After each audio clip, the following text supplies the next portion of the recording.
இந்த மனிதர் திடீரென ஒரு போலீஸ் காரால் மோதி விழுந்தார். காயங்களை சரிபார்க்க அவருக்கு நேரம் இல்லை.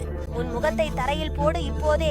இரு போலீசாரும் தரையில் படுக்க உத்தரவிட்டனர். அந்த மனிதர் ஒத்துழைத்தார். ஆனால் போலீசார் அவரது அடையாள அட்டை சரிபார்த்த போது எந்த குற்றப்பதிவும் இல்லை.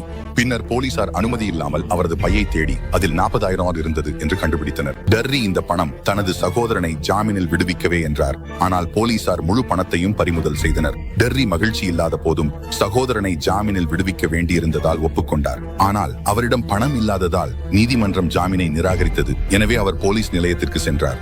போலீஸ் தலைவர் அவரை நேரில் சந்திக்க வேண்டியதாகி தனது கீழுள்ளவர்களுக்கு டெர்ரியை விசாரிக்க உத்தரவிட்டார். நான் நினைக்கிறேன் அவர் விக்கிபீடியா பக்கத்தில் இருக்கிறார். ஆர்வத் கடற்படை ரெஜிமெண்ட் அதை செய்ய வேண்டாம். டெர்ரி போலீஸ் தலைவரின் துப்பாக்கியை எடுத்து அவரை பிடித்து வைத்தார். பின்னர் ஒரு போலீசாரை பின்னால் வீசும் முறையில் அடக்கினார். அவர் போலீஸ் தலைவரை நிலையத்துக்குள் அழைத்துச் சென்றார். கதவுகளை பூட்டிய பிறகு அவர் பெண் போலீசாரை கட்டி வைக்க சொன்னார். பின்னர் டெர்ரி கிடங்கிற்குள் சென்று அவரிடமிருந்து எடுத்துக்கொண்ட பணத்தை மீட்டார். டெர்ரி விரைவாக வெளியேறி நீதிமன்றம் சென்று ஜாமீன் செலுத்தினார். இந்த நேரத்தில் டெர்ரி கண்ணாடியில் போலீசாரையும் பார்த்தார். தரை மீது படுத்துக்கோ. கீழே கீழே நகராதே. தலைவரிடம் சொன்னது சொல்லுங்கள். தரை மீது பின்னால் போ.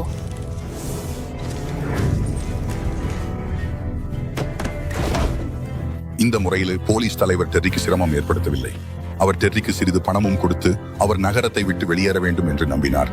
ஆனால் டெர்ரி தனது சகோதரனை பார்த்தபோது போலீசாரின் கவனக்குறைவால் அவரது சகோதரன் படுக்கையில் இறந்துவிட்டார்.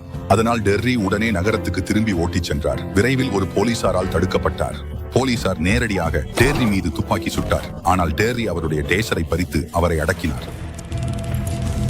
பின்னர் போலீஸ் தலைவர் டெர்ரியிடமிருந்து ஒரு அழைப்பு பெற்றார். விரைவில் போலீஸ் தலைவர் இடத்தை கண்டுபிடித்து வந்தார். ஆனால் அவர் பார்த்தது பிடிக்கப்பட்ட போலீசாரை மட்டுமே. டெர்ரி அமைதியாக போலீஸ் நிலையத்திற்கு வந்துவிட்டார். அவர் ஒரு லாரியை பயன்படுத்தி சுவரை இடித்தார். போலீஸ் தலைவர் போலீஸ் நிலையத்திற்கு விரைந்து வந்த போது அவர் நேராக டெர்ரி அமைத்த வலைவீச்சில் சிக்கினார். பின்னர் டெர்ரி போலீஸ் நிலையத்தின் குற்றங்களுக்கு ஆதாரங்களை அனைத்தும் சேகரித்தார். இந்த நேரத்தில் போலீஸ் நிலையத்தின் வெளியே போலீசார் முற்றுகையிட்டிருந்தனர். டெர்ரி சரணடைவதாக நடித்து பின்னர் அவர்களிடம் புகை குண்டை எறிந்தார்.